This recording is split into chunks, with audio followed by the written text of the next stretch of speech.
दोस्तों इस वीडियो में हम लोग एटॉमिक मॉडल से संबंधित प्रश्न करेंगे जो कि आपके एग्जाम के लिए काफ़ी इंपॉर्टेंट है।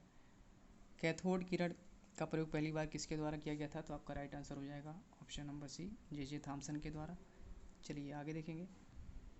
किसी परमाणु के कक्ष में समायोजित किए जा सकने वाले इलेक्ट्रॉनों की अधिकतम संख्या को किस सूत्र द्वारा दर्शाया जाता है?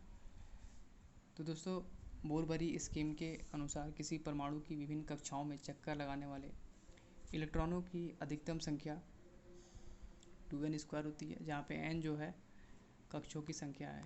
तो आपका राइट आंसर हो जाएगा ऑप्शन नंबर डी, 2n²। चलिए आगे देखेंगे।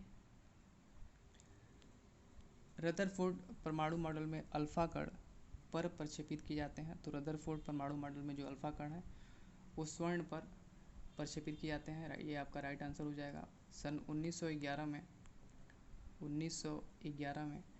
रदरफोर्ड ने अल्फा कण प्रकीर्णन का प्रयोग किया, जो कि किसी परमाणु में केंद्रक की खोज के लिए उत्तरदायी था। चलिए आगे देखेंगे।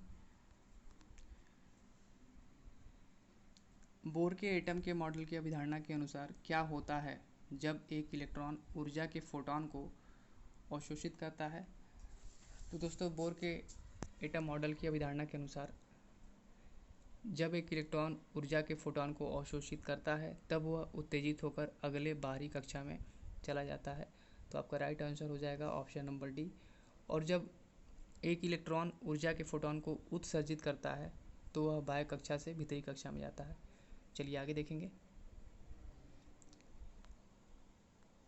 परमाणु का नाभिक मॉडल पहली बार किसके द्वारा खोजा गया था?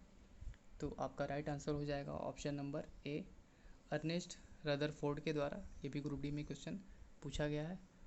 चलिए आगे देखेंगे। बाह्यतम कोश में उपस्थित इलेक्ट्रॉन्स की संख्या को कहा जाता है। तो इलेक्ट्रॉन परमाणु के नाभिक के चारों ओर भिन्न भिन्न कक्षाओं में घूमते हैं और परमाणु के अंतिम कक्षा या फिर सबसे बाहरी कक्षा के इलेक्ट्रॉनों को संयोजी इलेक्ट्रॉन या वैलेंस इलेक्ट्रॉन कहते हैं। तो आपका राइट आंसर हो जाएगा ऑप्शन नंबर बी। ये भी क्वेश्चन ग्रुप डी में पूछा गया है। चलिए हीलियम को छोड़कर सभी नोबल गैसों में सबसे बाहरी कोश में कितने इलेक्ट्रॉन हैं? तो आपका राइट आंसर हो जाएगा ऑप्शन नंबर डी। चलिए आगे देखेंगे। उन 3 तत्वों को नामित करें जिसके सबसे बाहरी शेल में केवल एक इलेक्ट्रॉन होता है। तो आपका राइट आंसर हो जाएगा option number B, lithium, sodium.